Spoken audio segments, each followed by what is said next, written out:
त्रिशूलं कराभ्यां दधानं पदाम्भोजनं राय कामदधानम् बलिवर्धयानं सुराणां प्रधानं शिवं शङ्करं शम्भुमीशानमीडे शरच्चन्द्रगात्रं गणानन्दपात्रं त्रिनेत्रं पवित्रं धनेशस्य मित्रम्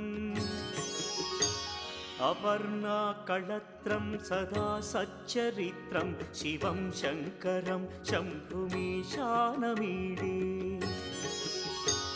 हरं सर्पहारं चिताभूविहारं भवं वेदसारं सदा निर्विकारम् श्मशाने वसन्तं मनोजं दहन्तं शिवं शङ्करं शम्भुमीशानमीडे